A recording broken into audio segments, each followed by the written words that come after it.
Welcome. This is the Senior Safety Advice Podcast, and we are so glad that you've made it to a calmer corner of your day. Here, we focus on real solutions, practical help, and the kind of encouragement we could all use a little more of. So let's get to it. Let me tell you something honest right up front. The holidays take a lot out of people, even when they're good. There's this big emotional swell, and then suddenly everything gets quiet again. And that quiet can sometimes feel heavy. So today I want to talk about how we recover from that emotional fatigue that shows up right after the holidays. And I've seen this so many times in my years of life and in families and in my family members and in my friends. So I think it's an important topic to talk about. Okay, so every year, right after New Year's, I'd walk into houses that felt kind of, deflated. The decorations were still up, but the energy was gone. And the families were usually exhausted. The seniors were worn thin from all the stimulation. And one older gentleman, this is from when I was an OT, one older gentleman told me, "It feels like my heart's been running a marathon that I didn't train for." And I remember that. I'm paraphrasing, of course. Because yes, that's exactly what post-holiday fatigue feels like for so many people. Just tired in an emotional way. So here's the thing. Emotional fatigue shows up when we've been carrying more than we realized. More conversations, more family dynamics, more memories, and more loneliness. I don't know about you, but I tend to feel the loneliest when I'm in a large group of people. Being a widow, that is pretty common. And even happy moments, even all those happy moments that we had in the last week or so can take up a lot of energy. And when it's finally over, the body kind of says, all right, I need a minute. And that's normal. So if you're feeling drained today, you're not alone. This happens to so many people. Now, let's talk about what this actually looks like in real life. Because emotional fatigue doesn't always come out as sadness. Sometimes it shows up as irritability, or mental fog, or wanting just to stay in bed longer, or all day, or not having the energy to socialize, or feeling touched, or just craving quiet. Your body isn't breaking down, it's recollaborating. Yeah, that's the word. It's settling back into its normal rhythm after weeks of being pulled into so many different directions. Okay, so let me tell you something that I learned as an occupational therapist. The nervous system loves consistency, but the holidays don't give us that. There are visitors, there's noise, there's changes in routine, there's a multitude of lights, there's late nights, different foods, different emotions. And for older adults, this is a lot to process.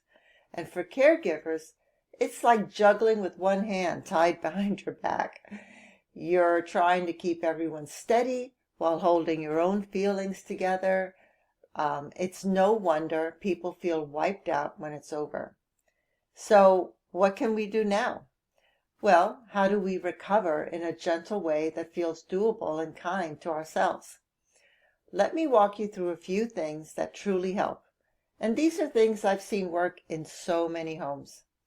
First, give yourself permission to slow down. I mean, really slow down. Your schedule can breathe a little now. You don't have to move at holiday speed.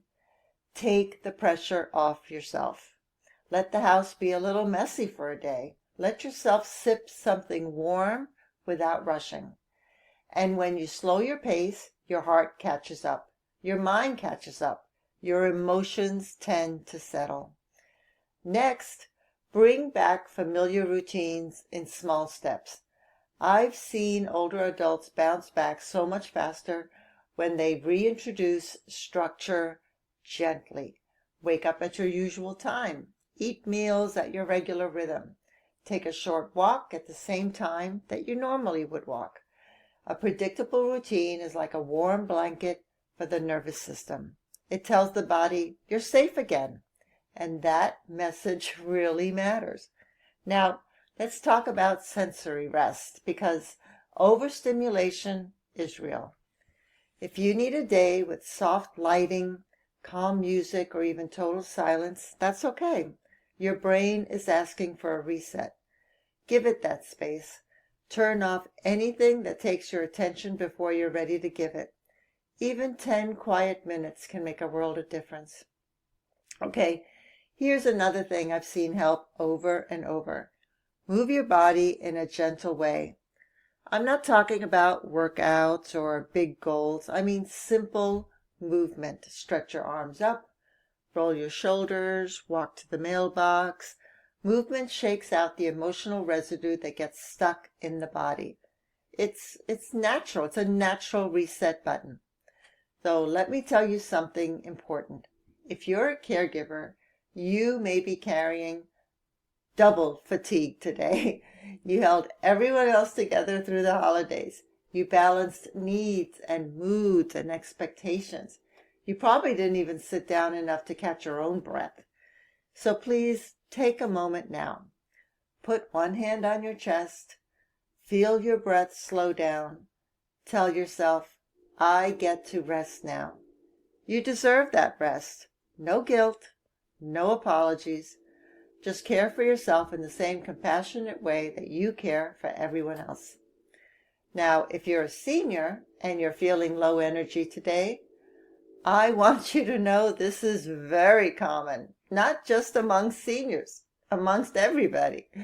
The excitement of the holidays tends to be big, and the drop afterward can feel sharp. But you're not losing your spark. Your body just needs time to reset. Be gentle with yourself.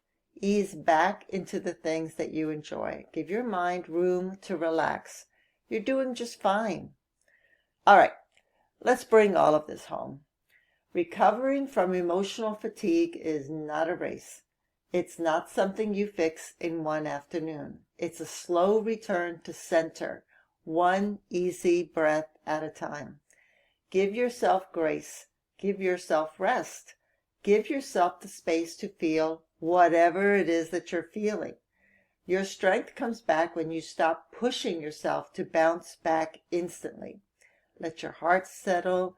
Let your mind settle. Let your body settle. You're going to be okay. All right. That's what I wanted to share with you today. Thanks for being here with me, for listening. If this episode brought a little calm to your day, share it with someone you care about. Maybe someone who could use a reminder to pause and reflect.